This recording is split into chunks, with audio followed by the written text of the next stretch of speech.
Alright, you know what? I'm interested in this video. Wait. Let me show the title real fast. The exact moment SoundCloud Rap died. 12/08/2019 at 3:15 a.m. Wait, 3:15?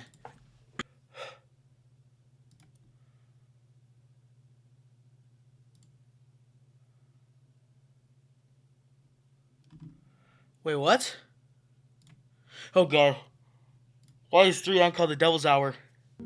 When you think of the term SoundCloud rapper, who comes to mind? Juice WRLD, XXXTentacion, Lil Uzi Vert, Playboi Carti, Trippie Redd, maybe Lil Yachty? You probably think of face tattoos, colored hair. Maybe you think of it negatively, like being a SoundCloud rapper is a bad thing. Chances are you think of SoundCloud rap as something nostalgic. Something that once was. With a slow and steady rise to popularity peaking in 2016 and 2017, SoundCloud rappers had their distorted bass and auto-tuned melodies permeating throughout the ears of listeners all over the internet. Misconceptions about SoundCloud rap have existed since the beginning. SoundCloud purists would like those types of memes are that's so cringe, dude. Wait, like let's the internet. Misconceptions. This is so cringe, dude. And I used to think he was funny. About SoundCloud rap. Poor me. Have existed since the beginning. SoundCloud purists would argue that the ones who were the most popular in 2016 were actually just taking advantage of the work put in by the rappers before them. But in 2022, SoundCloud rap's grip on hip-hop culture has had a sad decline, making it about as relevant as it was in 2011. No. But okay, it's just a search term though. Nobody's like, okay, I want to listen to SoundCloud rappers, so I'm going to look up SoundCloud rap. You're just going to... Wait, what? No, you're just going to look up SoundCloud and then go to the rap genre. What the hell? Nobody looks up SoundCloud rap. SoundCloud rappers were not exactly accepted with open arms by hip-hop in the beginning. In the early 2010s, it was clear that trap music and melodic rap were taking over, and the older Oh my gosh. generation could not accept it. This inspired a generation of young artists to create underproduced, bass-heavy, and melodic hip-hop and post it on a free-to- Young Bass God. use music distribution website. Most of these artists focus on making feel-good music and were not trying to create poetic masterpieces. They were just having fun, and the fans could feel it in the music, which is what made it so special. It was around 2016 when SoundCloud artists started to dominate the mainstream. Music from the likes of Lil Uzi, Gerbo? What the hell? Lil Yachty, Kodak Black, and 21 Savage piqued the interest of mainstream listeners. And although these are considered some of the legends of SoundCloud, they wouldn't exist without those who laid the foundation before them. Make sure you're drinking water while watching this video. I know you're thinking to yourself, man, that hoodie looks comfortable. I just released my first collection of clothing through my brand Comfort. I wanted to create a brand that prioritizes... 68, he should have just done 69. If it's gonna be that expensive, just make it $1 more expensive so that it just has the, you know, the luxury around it of being 69. Quality style, cut and so enormous, and see what our most SoundCloud rap wave have been around in the hip hop. That reminds me, I need to put on a coat. I'm cold. Future was truly ahead of its time in terms of influence. Led by Tyler the Creator, the collective started with 6 of his friends in Los Angeles, California. They loved 3 things: music, clothing, and the internet. You could throw skateboarding in there too. Which ended up being the 3 most important things to SoundCloud rap. Over the years, the group kept getting bigger and bigger. There are so many members, it's almost impossible to keep up with. Similar to the Wu-Tang Clan and Raider Clan, which we will get to. Odd Future started with an anti-industry attitude. Signing a record deal and being on popular radio and MTV was not the agenda they were pushing in 2009. Tyler would take shots at pop culture kind of like Eminem did a decade earlier. Obviously, they would go on to achieve massive mainstream success. TV shows, Grammys, Billboard. They created a different lane that nobody had really capitalized on before. But initially, they were just a bunch of LA kids who used the internet to post their early creations to the world. Raider Clan, whether they admit it or not, kind of came second to OF. Odd Future had a much more colorful, bright, and fun image. Raider Clan maintained a much more gritty, underground, and definitely anti-pop culture attitude. Stylistically, aesthetically, and musically, they were nothing like Odd Future. Actually, they were kind of the opposite of Odd Future. They were just similar in the way of being an internet collective. Space Ghost Perp founded the Raider Clan in Carroll City, Miami, 2008, taking inspiration from the dark and ominous soundscapes of the early 90s group 3 6 Mafia. Don't be confused by the palm trees and sunny skies. It was dark growing up in murder gardens. So SGP used the music as therapy. Blackland Radio 66.6 became an iconic project that inspired a new generation of talent. SGP started getting love from creatives all over the country. It's really hot in this hoodie. Should I take it off? I can open my window so it gets colder in my room. Double whammy. Sid from Odd Future would even play his songs at their shows, which introduced the LA scene to him. He caught the likes of the ASAP mob in New York. Perp famously flew up to New York and performed a candlelit seance, inducting ASAP Yams and ASAP Rocky into Raider Clan. Raider Clan was recruiting musical members all over the states, becoming a collective that was more of a cultural identity than it was an organized group of musicians. ASAP took a lot of creative influence from SGP. They went with a much darker sound, using the mythological lettering like the Raider Clan did, using chopped and screwed beats, deep pitched down vocals, wearing golds in their mouth, and embracing southern swag. Being from New York, this was a wildly different approach since most New York rappers were inspired by Nas, Biggie, 50 Cent, MF Doom, and others. The Raider Clan and ASAP mob bond lasted what seemed to be 5 minutes. A fallout happened. There are a few different stories. Some say there was a fight, some say Space Ghost Perp punched an ASAP camera guy. Either way, it was something small that probably could have been worked out very easily. But SGP would go on to claim that ASAP Rocky got his whole style and swag from him and Raider Clan. Even Playboy Carti was taking sides with Raider Clan. That didn't age well. Space Ghost Perp was a bit volatile. He had a falling out with just about everyone he ever came in contact with. He was known for being extremely bipolar. In true underground fashion, he claims that he was the first to do everything and everyone bit his style. Yes, he was definitely influential. And I do agree paying homage to those who came before you is very important. But trying to gatekeep and take credit for someone else's entire career just because you did something similar before them is lazy and whack. The fallout with ASAP was terrible for the Raider Clan. The two groups had potential to be the biggest in the industry, but SGP's unpredictable nature and beefs ended up shortening the legacy of the group. And we know ASAP's legacy just got bigger and bigger. But I was gonna say, I feel like I actually have never heard of Raider Clan until this video, but I feel like ASAP, cha-ching, cha-ching. ASAP's influence, and really everyone else that I'm about to talk about in this whole video, didn't just come from Raider Clan. It came from someone else I must mention, Lil B. Yeah! Young bass god. Lil B's Like a Martian track in 2009. Dude, Lil B releases so much music. To anyone who doesn't know who Lil B is, look at this. Okay, he releases a lot of albums. Red Flame After the Fire, how long is this? Wait, it doesn't show it on this? Okay.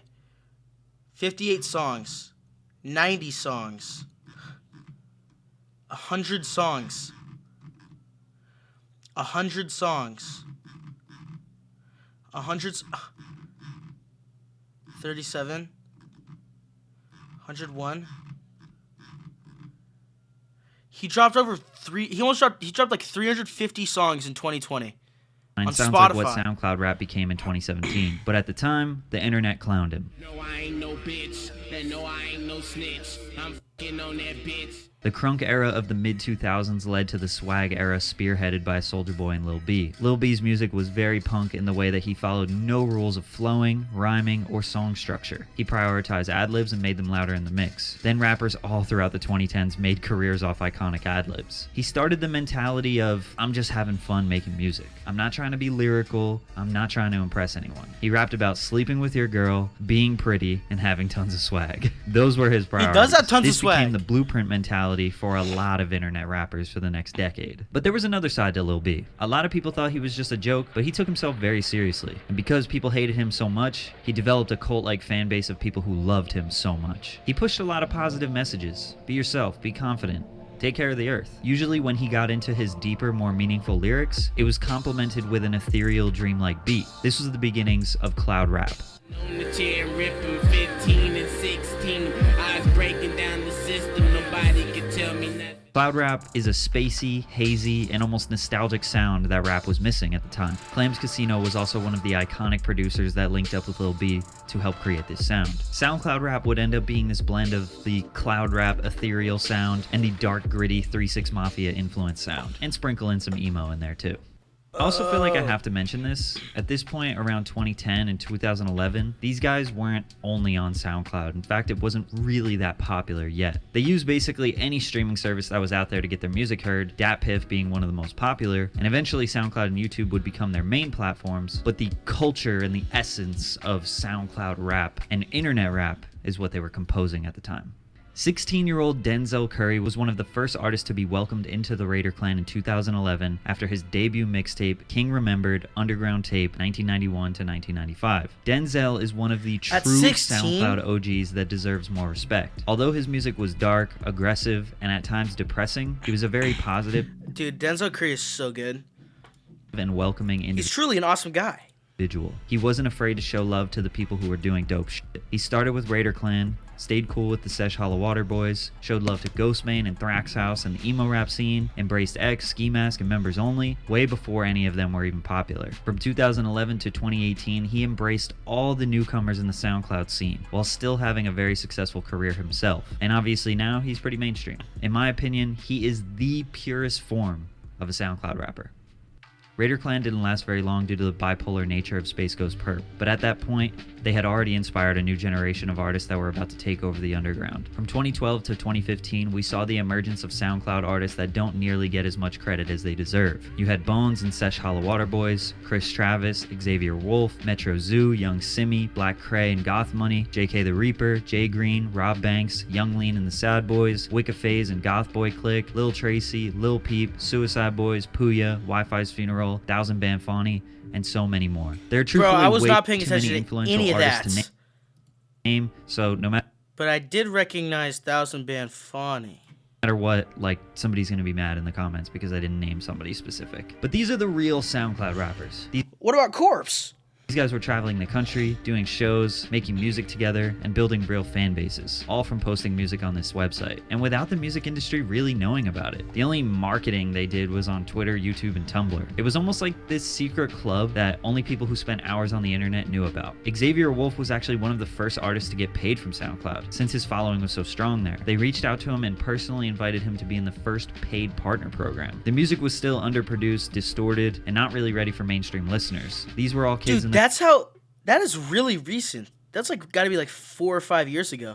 Oh wait, no, if it's 2020, like 5 years ago. That's nuts. Rooms on FL Studio and USB microphones, not in fancy studios. But their intentions were always to be different, to be anti-mainstream, to create a unique identity. Blowing up was never their concern. Just create a sound that people resonate with and hopefully make a living doing it. It started as just people who were fans of Bones or fans of Denzel Curry or fans of Sesh Hollow Water Boys, and now there are fans of the underground, fans of SoundCloud rappers, people looking to discover more artists on this site. The early artists laid the blueprint for the next artist to follow. No industry push. They weren't secretly signed to a major label and cosplaying as a SoundCloud rapper. They are the real deal. Before it was a trend, before it was mainstream. 2015 and 2016 was a turning point for SoundCloud. Most people consider this the golden age. The interest in SoundCloud was at an all-time high because of the artists that we're about to mention. These artists get most of the credit for SoundCloud rap because the music released in these 2 years would go on to be the most popular records to come from the site. White Iverson by Post Malone, a SoundCloud song that would eventually peak at number 14 on the Billboard Hot 100. No Flockin' by Kodak Black. Lil Uzi Vert's Love Is Rage album, Denzel Curry's Ultimate, Fetty and What by Playboi Carti, Uber Everywhere by Made in Tokyo, Paris by Suicide Boys. You also had the beginning of the underground's most popular media outlet, No Jumper. At this point, there wasn't one solidified go-to place to learn about this music scene. Sure, there were tons of blogs, but something about the YouTube IRL interviews makes things so real. You get to see the artists and really get a vibe for them. BMX and SoundCloud were intertwined. A lot of popular BMX riders would use Bones and Team Sesh music in their videos. In 2015, Adam 22 had a following of a few 100,000 from his own BMX videos. He used that following to introduce the BMX community to the world of underground rap, not knowing how popular it would get. Interviewing just about anyone who had a following on SoundCloud, No Jumper satisfied the right niche at the perfect time, increasing the interest in the underground music scene as a whole very rapidly. 2016, you had One Night by Lil Yachty, Sippin' Tea and Yo Hood, Young Brats, basically all of X's songs blew up, along with Ski Mask and Members Only, Lil Peep with Star Shopping and the Hellboy tape, 21 Savage with Red Ops and the Savage Mode tape. You also had Lil Pump and Smoke Perp getting popular on their first few releases, Trippie Redd with Love Scars and his first creations. The amount of music dropped on SoundCloud in these 2 years that is now considered legendary is statistically in the millions. incredible. A lot of these 2015 and 2016 artists I just mentioned were getting mainstream attention within just 2 years of making music. There was such a huge influx of new fans of X, Ski, Peep, that they never really cared to look back on how these guys got to this level, how this SoundCloud platform really started, and how the artists before them paved the way. I'm not trying to say... Bro, we're halfway through the video and he has not even talking about how SoundCloud rap has died yet. They don't deserve success or the SoundCloud What the flip, man? legend status. But from an elitist standpoint, the new guys didn't grind on the platform the same way the artists from 2012 did. The platform was established already. The community was built. Plus, a lot of the SoundCloud OGs at this point embraced new artists and tried to help them grow. Denzel Curry had a house where he let artists like X, Ronnie J, and 10 others live with him. We had this thing called the ULT house, and not just X lived there. Ronnie J lived there with me. 12 Lynn. JK the Reaper. So they could make music 24/7 and be immersed in this world, just because he wanted to show love. On the other hand, cool. You could also argue that the first generation artists didn't make anything that the mainstream wanted. Maybe the new generation was just making better, more Arabic? What? marketable music. Maybe you think they don't owe the SoundCloud OGs anything. Regardless, the music was very good, and their intentions were still pure. Most of the 2015 to 2016 era of SoundCloud still held the same values as most of the OGs, creating a unique sound, showing love to other people, and prioritizing the fans. Some of the craziest shows were happening around this time too. Small venues packed to the gills, and the fans know every word to the songs. With the rise in popularity of these new generation SoundCloud artists led to the iconic 2016 XXL Freshman Cypher. For those that don't know, the XXL Freshman list is a major hip-hop news outlet giving a small group of about 6 to 10 artists a cosign, basically stating that they represent the future of mainstream rap. They are supposed to be the cutting-edge talent that will be household names within the next year or so. And boy was this cypher iconic. Traditionally, the cypher was to rap for the world and to show them your best, to prove that you deserve the audience's attention. But with a terrible beat and 6 artists that do not give a single f about the platform, you had all of them bopping around, dancing, laughing, and just having a good time. The hip-hop elitists hated this. How could they disrespect or disregard such a high honor of being a freshman? But the kids loved it. They loved the I don't give a f attitude, and it started a shitstorm. The gatekeepers or old heads didn't understand why kids liked the music so much. They were still trying to dictate what popular hip-hop should be. Mumble rap, a term that also became synonymous with SoundCloud rap.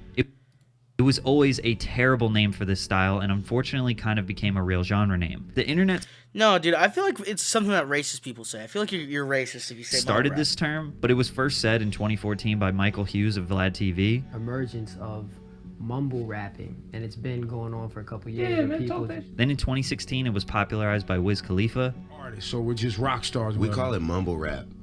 Oh, so y'all got a name for it? Yeah, me and my homies. It was very harmless coming from Wiz, but the cranky old hip-hop fans would use this word to devalue the music coming from all new rappers. Now listen, that's called bars, nigga. I'm a mumble rapper. Lil Yachty, you don't want nothing too. Maybe these artists didn't care as much about having crazy bars or intricate lyrics, but they weren't always mumbling. God, I always hated that term. By 2017, SoundCloud rap had already peaked, and many of the artists are mainstream. Kodak, 21, X, Lil Yachty, Uzi, Playboi Carti, and many others are now signed with major labels. There was still great SoundCloud music being put out in 2017, don't get me wrong, but at this point it's hard to consider them SoundCloud rappers when they are doing their releases through major labels. Plus, SoundCloud is getting absolutely flooded with nonsense. Every teenager that has a laptop and a USB microphone were trying to recreate Lil Pump's music because they thought if he can say Gucci Gang in the mic a million times, then I can too. Labels were paying attention to anyone who had one semi-viral song on there and try to capitalize on the movement. There were still a few artists that were gems in there though. It was in 2017 where the early works of Juice WRLD, Lil Skies, and Snot were starting to get recognition, who in my opinion were on the tail end of the SoundCloud era.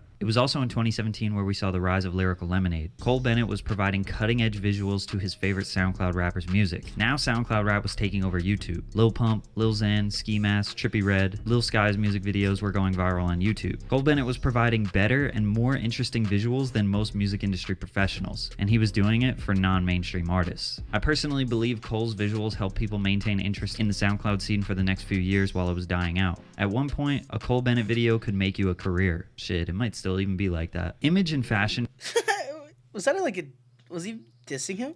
became synonymous with SoundCloud rappers. What the flip? Instagram was growing at an incredible rate and was transforming into a place where people just post pictures of themselves instead of, well, other stuff. Instagram became the new popular way for artists to connect directly with their fans, and it is still today probably the #1 social media for artists. But it was also becoming the #1 app for your sister and the popular kids at school to post selfies and gain followers. So artists having a high engagement and interest allowed them to reach a more mainstream fan base again, without a major label. Image has always been a part of being an artist, but now Instagram Instagram likes, comments, and overall engagement was becoming a way for us to judge how popular or relevant an artist was without even hearing their music. This led to artists growing fan bases on Instagram who had the image down but not the musical talent to back it up. Hair was getting more colorful, face tats were getting more ridiculous, and it was almost like whoever looked the craziest got the most attention, which was oversaturating the market and making it hard for real talent to shine through, and making it harder for the mainstream to take it seriously. SoundCloud rap always kind of had a negative... This is so cringe. This is so cringe. But it's kind of true. connotation amongst mainstream media and even from YouTubers and other video creators. They were an easy punching bag. Shit, I even did it. I think the old heads really did a good job pushing their hate agenda, because if you look up SoundCloud rapper, most of the results will be negative or satirical. There was a time where simply drawing on your face with a Sharpie and yelling simple ad-libs into a camera was a viral video. How to be a SoundCloud rapper was probably the most recreated video of 2017-2018. People who were negative towards SoundCloud rappers were definitely overreacting. We got a ton of awesome melodic rap artists out of that era. However, Lil Pump, Lil Xan, 6ix9ine, Icy Narco, Kid Buu, Skinny from the Nine. I mean, yeah, a lot of bad or mediocre artists got popular, but to even put them in the same category is disrespectful. That's like me saying Vanilla Ice, Marky Mark, and Silk the Shocker are what represent 90s rap. The deaths of multiple popular SoundCloud rappers did not help the wave either. Lil Peep was one of the earlier artists to see massive success from the site, but his death came just before he got mainstream attention. He was one of the first artists that I had ever seen go super viral because of their death. His fame 10x'd overnight. Just 7 months later, XXXTentacion passed away. X was much more famous than Peep when he passed. His death, being gunned down in his hometown, shocked the world. He got even more famous because of it. At that point, he easily was the poster child for SoundCloud rap. He represented what SoundCloud was, but still took it to mainstream heights. He was an internet-based punk who had a raw, in-your-face attitude with a soft side as well. He had the look, he had the drive, he was super talented and creative, and he connected with his fans the right way. What the hell? Through the internet, and he made sure that they knew that they weren't just a dollar sign. He was positive and showed love to almost anyone. His single Sad hit #1 on the Billboard Hot 100 the week after he died, making him the first rapper to do this since the Notorious B.I.G. in 1997. He was the 9th person to go #1 posthumously ever, and he was the 3rd most streamed artist of 2018. The two future superstars dying prematurely started the decline of SoundCloud rap in the mainstream. That's true. Juice WRLD is the most famous artist to come from SoundCloud. He kind of was the last hope for the scene. X was the poster child, and when he passed, you had literally every kid in the world finding out about who he was and where he came from. Juice had already been generating some steam though. 1 month before X passed, Lucid Dreams by Juice had debuted #2 on the Billboard Hot 100. The night X died, Juice was in the studio. He made a song called Legends, dedicated to the legacy of Lil Peep and X. He posted it the next day on SoundCloud. This song debuted at number 65 on the Billboard Hot 100. I know it was genuine, but he essentially gained a ton of new fans by making a song about the artist who just passed away. Juice and X were friends, and now all of the music fans were grieving X's death with Juice via his song Legends. His music was almost like healing power for the fans who loved X. Fans romanticized the idea of Juice being passed down the SoundCloud torch from X, and he continued to build his own legacy. He made a wildly successful career for himself. For the next year and a half, Juice WRLD took emo rap to the mainstream. His hooks were infectious and lyrics were very simple and relatable. In 2018, I was more tapped into SoundCloud than I ever had been, and trust me when I say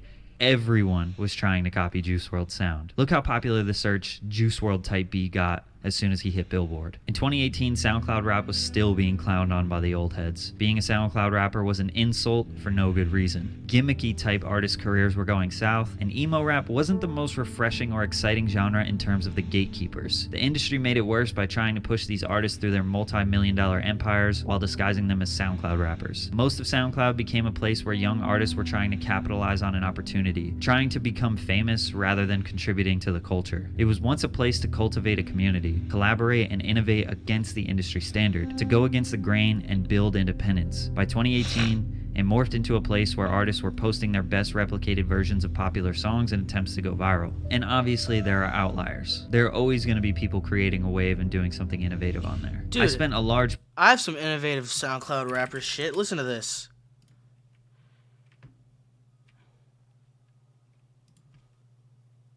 My twins be looted. Yeah, my twins be booted. Yeah. I'm in a GTR. Hey, give me a V5. Give me a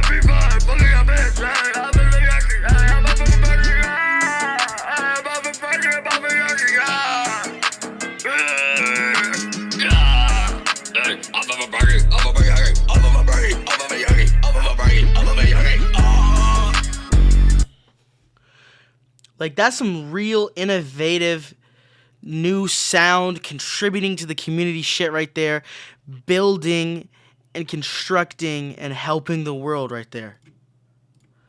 Can't lie.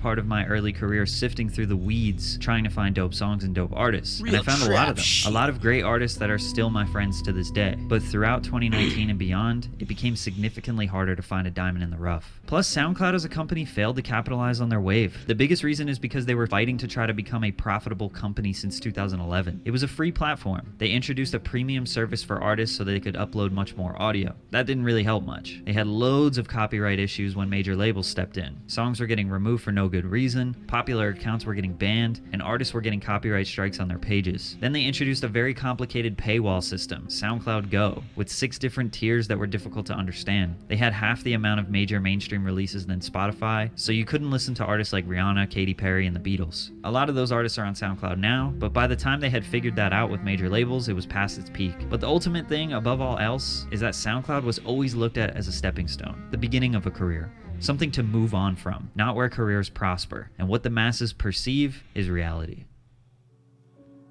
December 8th, 2019, at 3:15 a.m., the world lost a generational artist. 21-year-old Jared Higgins, aka Juice WRLD, sadly passed away via overdose while getting off his private plane at Oaklawn Airport just outside of Chicago. And with his death, I believe that SoundCloud rap as a whole passed away with him. Now, 3 iconic SoundCloud artists lost their lives too soon. Peep was just on the cusp of fame when he passed. X was about to hit his peak fame when he passed. And Juice WRLD was peaking in his fame when he passed. There was nobody to pass the torch to this time. I mean, from 2019, you definitely had artists pop out from SoundCloud. Lil Tecca, Ian Dior, Snot, Lil Mosey. But SoundCloud at this point lost all of its community aspect. Kids were going on there and trying to get famous, trying to get signed. People weren't collaborating much. This there wasn't is so much of a sad. community anymore. It almost got too big. TikTok was emerging in popularity after Lil Nas X showed the world how to get a #1 song on the app. Now artists were heading over there looking for an opportunity. From 2020 until today, SoundCloud is still looked at as a place to start a career. Speaking just from the rap side only, the community aspect is pretty much gone. I can't speak for other genres and other communities, but not many underground shows with tons of emerging talent, not many collectives or groups creating waves, just a lot of individuals uploading their creations. It's not totally dead though. There are still millions of active users and tons of very talented artists on there, but the pop culture relevance of SoundCloud rap has dwindled to an all-time low. You have artists like Sofago, SSG Kobe, Yeet, Can, Summers, Autumn, Baby Santana, Young Chris, DC the Don, Midwest, and others that are still killing it on SoundCloud. But we can contribute a lot of their success to their songs going viral on TikTok.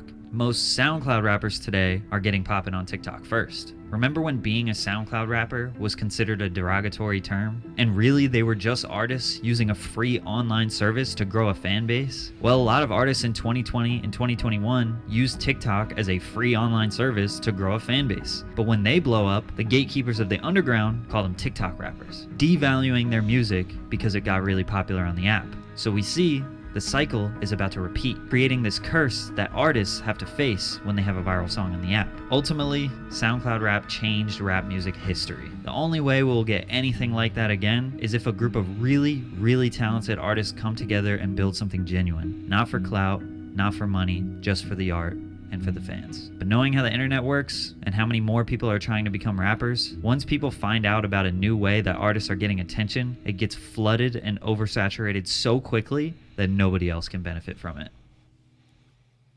That is deep as flip, man.